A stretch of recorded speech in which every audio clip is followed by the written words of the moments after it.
مفتی طارق مسعود special. یہ بہت اہم مسئلہ ہے، یہ سنو یار، یہ والا بھی۔ لوگ حج پر دلہنوں کے ساتھ جاتے ہیں، وہاں عورتیں سج دج کر بے پردہ گھوم رہی ہوتی ہیں، پھر وہ فوٹو سیشن کرواتے ہیں۔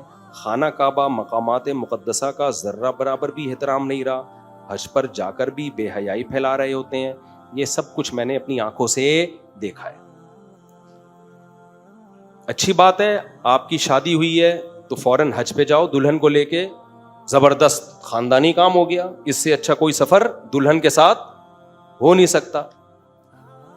لیکن جب اللہ کی عبادت کو ان آداب کے ساتھ کیا جائے نا جو آداب اللہ نے بتائے ہیں، تو پھر فائدہ ہوتا ہے۔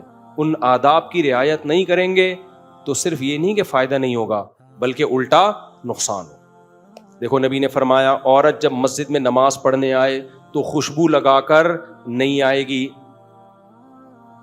بے پردہ ہو کر نہیں آئے گی، مزین لباس پہن کر نہیں آئے گی، مردوں کی صف سے بالکل دور کھڑی ہوگی، ہے نا۔ اگر کوئی خاتون کہ میں نے جماعت سے نماز پڑھ کے جماعت کا ثواب لینا اور اسپرے کیا، خوشبو لگائی، ٹک ٹاک تمیز سے میک اپ شیک کیا، پھر سلیو لیس کپڑے پہنے اور پوری چھمک چھلو بن کے پہلی صف میں آ کے بیٹھ گئی، تو نماز کا ثواب ملے گا؟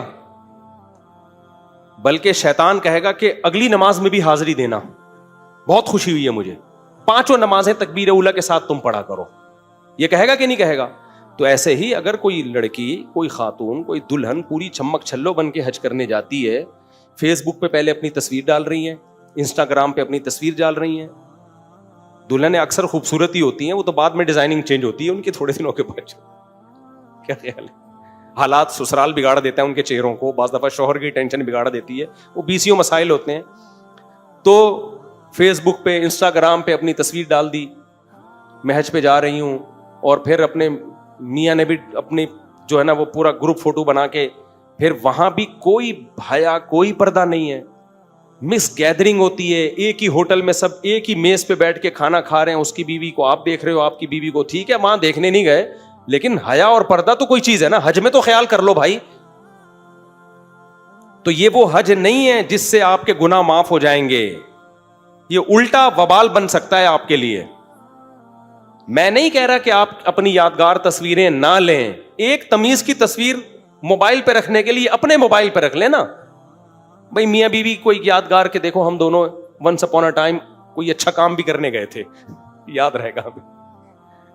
ایک تصویر لے لی، شوہر نے اپنے موبائل میں، بیگم نے اپنے موبائل، ختم۔ اس کو فیس بک پہ کیوں ڈال رہے ہو؟ اس کو انسٹاگرام پہ کیوں شیئر کر رہے ہو؟ پھر وہاں بھی بھائی تھوڑا سا ریزرو ہو کے بیٹھ جاؤ، آپ میاں بیوی ہو تھوڑا کونے میں بیٹھ جاؤ تاکہ آپ کی بیوی پر دوسروں کی نظریں بولو نہ پڑے، تھوڑا احتیاط کر لو آپ۔ ٹھیک ہے آپ پردہ نہیں کرتی، اب تو کر لو نا، اب عبادت کے لیے دیکھو کوئی عورت کتنی بھی پردہ ہو، مسجد میں تو اسکارف لے کے آئے گی نا، وہ کیا خیال ہے بھائی؟ تو بالکل حج ایک انٹرٹینمنٹ بنتا جا رہا ہے، ایسا لگ رہا ہے کوئی پکنک کے لیے آئے ہوئے ہیں، تفریح کے لیے آئے ہوئے ہیں۔ تو خدا را یہ کام مت کریں، کم سے کم حج کے دوران پراپر پردے کا خیال کریں، اس نیت سے کہ اللہ ہم جا رہے ہیں اپنے گناہ معاف کروانے اور اپنی زندگی کو چینج کرنے، اس نیت سے کہ امید ہے اللہ ہمیشہ کے لیے پردے کی توفیق دے دے گا۔ کتنے لوگ ہیں حج پہ گئے، داڑھی رکھ لی ہمیشہ کے لیے، نمازی بن گئے ہمیشہ کے لیے، بے پردہ عورتوں نے حج کیا ہمیشہ کے لیے، پردہ شروع کر دیا، لیکن وہاں جا کے ان کی نیت ہی نہیں ہوتی انسان کا بچہ بننے کی، ایک انٹرٹینمنٹ بن کے رہ گیا ہے۔ تو یہ غلط ہے بھائی، وہاں جا کے آپ فوکس کریں کس کو؟ عبادت کو، دعاؤں کو، پردے کو۔ عورت کے لیے حج سے زیادہ اہم حکم پردے کا ہے، تبھی تو محرم کے بغیر سفر کی اجازت نہیں دی حج پہ بھی۔ فرض حج بھی ہونا، محرم نہیں ہے، عورت ڈیلے کرے گی حج کو، کوئی گناہ نہیں ہوگا، کیونکہ اللہ کہتا ہے پردے کا حکم زیادہ امپورٹنٹ ہے، کس کی نسبت؟ حج کی نسبت۔ تو آپ نے حج میں ہی پردے کی دھجیاں اڑا دیں، یہ بالکل غلط ہے، اس کا خیال کریں۔ بالکل ہی خواتین وہاں پہ بالکل ہی بے پردہ ہوتی جا رہی ہیں، مرد بھی بالکل کوئی ہے ہی نہیں، حیا ہی ختم ہو گئی ہے۔ تو مس گیدرنگ اتنی زیادہ ہو رہی ہے، کوئی کزنوں کے ساتھ ایسی گپیں، میں نے بتایا نا میں عمرے پہ گیا، میرے پڑوس میں کزنوں کے ساتھ آئے ہوئے تھے عمرہ کرنے، کزن غیر محرم ہے بھائی، ایک ہی کمرے میں کزن اور وہ سارے سو رہے ہیں، ہو ہا ہا ہا یہ گپے چل رہے ہیں۔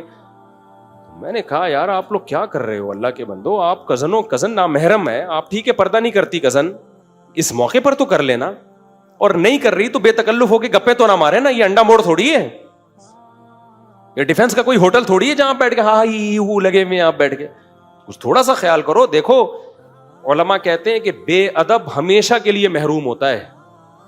جب آپ شعائر اللہ کا احترام نہیں کرتے نا تو ہمیشہ کے لیے دل پہ مہر لگتی ہے, پھر عبادت کی نورانیت ہمیشہ کے لیے ختم ہو جاتی ہے. اللہ وہ نورانیت ہمیشہ کے لیے چھین لیتا ہے. تھوڑا کام کریں مگر تمیز سے کریں, وہ زیادہ بہتر ہے. زیادہ کام کرنا ان آداب کی رعایت کیے بغیر یہ نقصان دہ ہے. سمجھتے ہو کہ نہیں سمجھتے ہو؟ اللہ ہدایت دے. بس وعلیکم السلام. وعلیکم السلام. مفتی صاحب میں دوسری شادی کرنا چاہتا ہوں, زنا کا خطرہ ہے, بیوی دوسری شادی نہیں کرنے دے رہی ہے جبکہ پہلی بیوی کے تمام حقوق ادا کر رہا ہوں, اور کہہ رہی ہے کہ دوسری بھائی کر لو, وہ تو نہیں کرنے دے گی, اس کو کام ہے بیچاری کا, اس کو ظاہر تکلیف ہوتی ہے, تو آپ کر کے بتا دو, ہو گئی ہے. پھر دیکھنا پھر جو سمجھ میں آئے خود بخود ہی ہوگا, پھر جو کچھ بھی ہوگا, آپ کچھ نہیں کرو. کیا بے نمازی قربانی کر سکتا ہے؟ کیوں نہیں کر سکتا بھائی, لیکن نماز بھی پڑھے. ہر پر جمعہ کی نماز پڑھنا ہے, کیا مطلب پڑھنا ہے؟ یار یہ ایسے حیا کے خلاف مسئلے ایک دم اوپنلی نہ پوچھا کرو. کسی کا کوئی پرسنل اس طرح کا مسئلہ ہو تو اکیلے میں چھپڑ میں آ کے پوچھے. میری والدہ کا بڑا آپریشن ہے, آپ سے دعا کی اپیل ہے, دل سے دعا, اللہ تعالیٰ شفائے کامل عاجل عطا فرمائے. میں نے المیزان اور NBP میں انویسٹمنٹ کی ہوئی ہے جو کہ اسلامی بینک ہے, جن پر مفتی تقی عثمانی صاحب کا فتوی موجود ہے. اس میں پروفٹ کم زیادہ آتا ہے. میں نے 1 سال سے جائز ہے بھائی, کتنی دفعہ بتا چکا ہوں. میرے نانا ابو ایک انجینئر ہیں, ان کو کچھ 10 سال پہلے ان کے دوستوں نے کچھ مشین ریپیئر کرنے کے لیے دی تھی. اب اس بات کو 15 سال مشین واپس لے رہے ہیں. وہ دوست نہ مشین واپس لے رہے ہیں نہ کوئی, میں نے لاکھوں بھائی مشین واپس نہیں لے رہے تو لقطے کے حکم میں ہے. مشین جس کی ہے وہ مالک نہیں مل رہا, نہ وہ واپس لے رہے ہیں, تو ان کو چھپڑ میں رکھ دو, بولو آپ کی مشین ہے, آپ آ کے لے جاؤ. یہ نہیں ہوتا کہ کوئی مالک نہ مل رہا ہو تو آپ کے لیے وہ چیز ہی حلال ہو جائے, ہڑپ کر جاؤ, ایسا نہیں ہے. مفتی صاحب ایک سوال ہے آپ سے کہ یوٹیوب میں جو پرینک چینل ہے اس کی کمائی صحیح ہے یا نہیں؟ کیونکہ پرینک میں تو لوگوں کو ایک طرح سے اذیت ملتی ہے. پرینک میں 2 طرح کے ہوتے ہیں, تو بیہودہ پرینک ہوتے ہیں, وہ تو جائز نہیں ہے بالکل. ایک پرینک ہوتے ہیں مذاق کے ہوتے ہیں, اس میں لوگوں کو اذیت ملتی ہے لیکن پھر وہ اذیت خوشی میں تبدیل ہو جاتی ہے. تو وہ اذیت حدیث سے ثابت ہے. نبی صلی اللہ علیہ وسلم نے ایک بوڑھی صحابی آئیں, کہنے لگی یا رسول اللہ کیا میں جنت میں جاؤں گی؟ آپ نے فرمایا بڈھیاں جنت میں نہیں جائیں گی. وہ بیچاری رونے لگی, اتنی ٹینشن میں آ گئی. پھر آپ نے فرمایا جوان ہو کے جائیں گی. تو یہ غم تو تھا لیکن ایک خوشی کا پیش خیمہ تھا, غم برائے غم نہیں ہے, یہ خوشی کا ذریعہ بنائیے. تو بعض دفعہ دوست کو خوش کرنے کے لیے تھوڑا ٹینشن دے کے, سرپرائز دے کے, وہ ٹینشن میں آنے کے تو آدمی خوش کر دیتا ہے. تو پرینک میں اگر کسی کو ٹینشن دی جا رہی ہے لیکن آپ کو پتا ہے کہ اس کی تلافی ہو جائے گی, وہ اینڈ میں خوش ہو جائے گا, تو یہ جائز ہے. لیکن بعض پرینکر اس میں بہت مبالغہ آرائی کرتے ہیں, اتنی زیادہ ٹینشن دے دیتے ہیں کہ وہ پھر ہمارے سامنے وہ ٹینشن نہیں آ رہی ہوتی, ہمارے سامنے تو وہ کٹ کر کے وہ لا رہے ہوتے ہیں جس نے ان کو خوش ہو گیا ہوتا ہے. بہت سے ایسے ہوتے ہیں چپیڑ مار کے بھاگتے ہیں, ناراض ہو جاتے ہیں, وہ ہمارے سامنے یہ لوگ لاتے نہیں ہیں. تو اس لیے حدود میں رہیں. تھوڑی بہت تکلیف ایسی جس کی بعد میں تلافی ہو جائے اور وہ خوش ہو جائے, یہ جائز ہے, لیکن اس کی بھی ایک لمٹ ہے. بعض دفعہ بہت زیادہ اگلے کی بے عزتی کر دیتے ہیں, اس کو ٹینشن دے دیتے ہیں, وہ والے کلپ پھر کٹ کر کے ضائع کر دیتے ہیں, وہ ہمارے سامنے نہیں آتے. مفتی سے بھی ہو گیا میرا بھائی. اگر کوئی شخص بھائی کسی جگہ کا نام لے کے نہیں پوچھا کرو, یہ نعیم بٹ صاحب کا حوصلہ تھا, انہوں نے 2 بندوں کا نام لے کے بتا دیا. باقی اب یہ نہیں کہ مہرے کا نام لے کے یہاں پر بتاتا رہو فلاں بھی فراڈی, فلاں بھی کسی کا نام لکھا ہوا تھا وہ فراڈی ہے کہ 1 نمبر ہے, وہ پاگل ہو گیا. مفتی ایک اصول اور ضابطہ ہم نے بیان کر دیا, بس اس پہ ہر ایک اوپر کو. لوگ کہتے ہیں دیکھو مفتی صاحب ڈر گئے. بہادری کا اگر دین کو کوئی فائدہ ہو تو پھر وہ بہادری دکھانی چاہیے. دین کو فائدہ ہو رہا ہے آپ کے جیل جانے سے جاؤ, آپ کے قتل ہونے سے دین کو فائدہ ہو لٹک جاؤ. جہاں فائدہ نہ ہو رہا ہو نا, بلکہ جو کام کر رہے ہو اس سے بھی محروم ہونے کا خطرہ ہو, تو وہ بے وقوفی ہے, وہ بہادری نہیں ہے. تو عوام کی باتوں میں آ کے کبھی اس ٹائپ کی بہادری کی بالکل بھی کوشش نہیں کرنی چاہیے. صحیح ہے نا. متنبی جو تھا نا بڑا شاعر تھا, بہادری پہ بڑے شعر ہیں اس کے. بادشاہ کے خلاف اس نے حجو کی, برائی کی, بادشاہ نے قتل کے آرڈر دیے, بندے آئے اس کے پیچھے مارنے کے لیے, بھاگ گیا. اب جب بھاگا تو پیچھے نا وہ جو فوجی اس کو مارنے کے لیے آئے تھے, یا کوئی بندے نے شعر پڑھا کہ متنبی آج تو ان فوجیوں سے بھاگ رہا ہے جو تجھے قتل کرنے آئے ہیں. شعر میں تو نے یہ کہا ہے کہ مجھے تلوار جانتی ہے کون ہے, مجھے گھوڑا جانتا ہے کہ میں کون ہوں.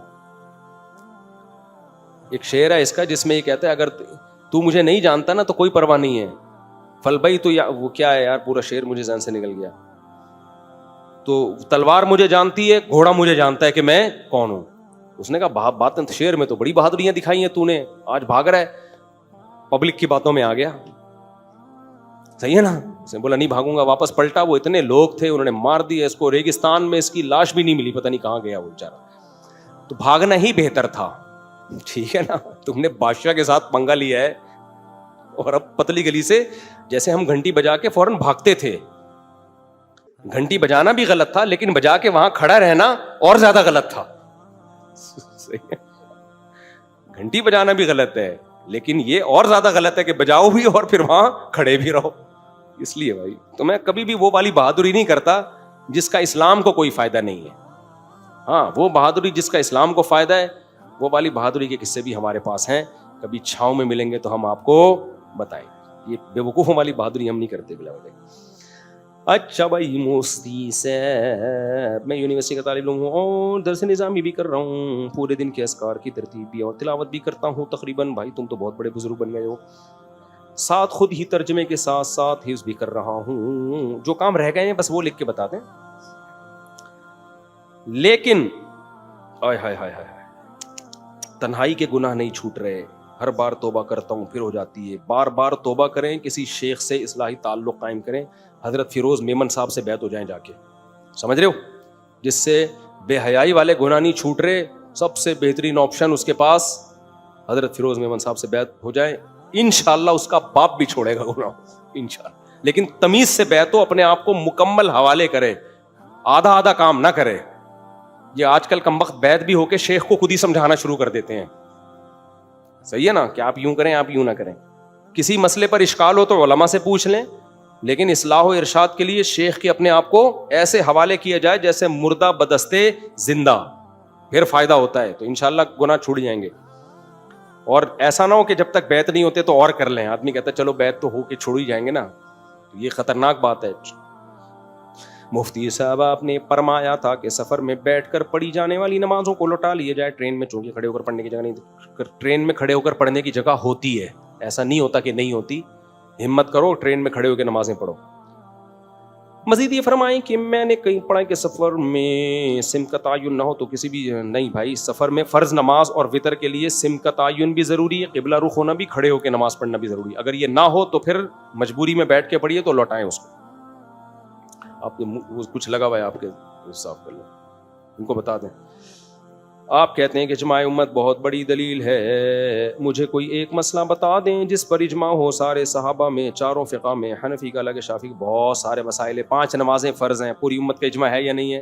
رمضان کے روزے فرض ہیں, پوری امت کا اجماع ہے یا نہیں ہے؟ 3 طلاقیں 3 ہوتی ہیں, پوری امت کا اجماع ہے. جو کہتے ہیں نا نہیں ہے مجھے میرے پاس لے آئیں, پھینکنے پر گورنمنٹ کی طرف سے کوئی پابندی نہیں ہے. 3 طلاقوں پر پوری امت کا اجماع ہے کہ 3 ہوتی ہیں. حالت حیض میں طلاق واقع ہو جاتی ہے, اس پر پوری امت کا اجماع ہے. تراویح 8 رکعتوں سے زیادہ ہے, اس پر پوری امت کا اجماع رہا ہے ہمیشہ. سمجھتے ہو کہ نہیں سمجھتے ہو؟ بہت سارے مسائل ہیں. کوئی کہے کہ نہیں مانتا تو بڑھائیں, ہم وہ جو دلائل دیتے ہیں اس میں سقم ہوتا ہے. کچھ لوگ امام مالک کی طرف نسبت کر کے کہتے ہیں لوگوں نے اتنے رکوع پتہ نہیں کہاں سے نکال لی, ہم نے تو دیکھا نہیں ہے. یہ قول امام مالک کی طرف نسبت ہی ٹھیک نہیں ہے اس کی. یہ بعد میں 700-800 سال بعد کس نے گھڑ کے امام مالک کے کھاتے میں ڈالا ہے, اور ہمارے اہل حدیث بھائی اس کو ہی مارکیٹ میں چلاتے رہتے ہیں. امام مالک تو 20 سے بھی زیادہ رکعتوں کے قائل رہے ہیں. سمجھتا ہے کہ نہیں سمجھتا ہے. اور بہت سارے مسائل ہیں جن پر اجماع ہے. وضو کے بغیر نماز نہیں ہوتی, طہارت کے بغیر اللہ نماز کو قبول نہیں کرتا, اس پر پوری امت کا بولو اجماع ہے. سمجھتے ہو متع حرام ہے, اس پر پوری امت کا اجماع ہے. شروع میں کچھ اختلاف تھا لیکن اجماع ہو گیا. پھر متع اور زنا میں کوئی فرق نہیں ہے. اور بہت سارے. عدت عورت پر واجب ہے, جب شوہر مر جائے گا تو 4 مہینے 10 دن کی عدت ہے, پوری امت کا بولو اجماع ہے. اور اگر حالت حمل میں تو بچے کی ولادت پر عدت ختم ہوگی, پوری امت کا بولو اجماع ہے. طلاق کے بعد 3 حیض یا 3 طہر, اس میں اختلاف ہے کہ حیض ہے یا طہر ہے, لیکن حیض یا طہر یہ 2 ہی قول ملتے ہیں, اس پر بھی امت کا اجماع ہے کہ تیسرا کوئی قول نہیں ہے, یا تو حیض سے ہوگی یا طہر سے ہوگی. سمجھتا ہے کہ نہیں سمجھتا ہے. بقرعید کے 3 دن ہیں, 10, 11, 12. اس میں ہمیں بعض اصحاب سے کچھ قول ملتے ہیں لیکن ضعیف سند کے ساتھ. یہ بھی تقریباً اجماعی مسئلہ ہے. تقریباً میں احتیاطاً لگا رہا ہوں کہ 3 دن ہیں قربانی کے, لیکن بعض ائمہ سے اس میں اختلاف منقول ہے, مگر وہ بہت ضعیف قول ہے. چلو اس کو آپ اجماع سے نکال دو تھوڑی دیر کے لیے. بھینس کی قربانی جائز ہے, اس پر امت کا اجماع رہا ہے. اب اختلاف پیدا ہو گیا لیکن ہمیشہ سے اجماع رہا ہے. ماضی میں سب اس کو جائز سمجھتے تھے, اور بہت سارے اس طرح کے مسائل ہیں. عورت اور مرد کی نماز فرق ہے. عورت سمٹ کے نماز پڑھے گی, مرد مردوں کی طرح. ہمیشہ سے اجماع رہا ہے اس پر, اب اختلاف پیدا کر دیا گیا, تو اب کا اختلاف تھوڑی معتبر ہے. عورت صفا مروہ میں چلے گی, دوڑے گی نہیں, اس پر امت کا اجماع ہے.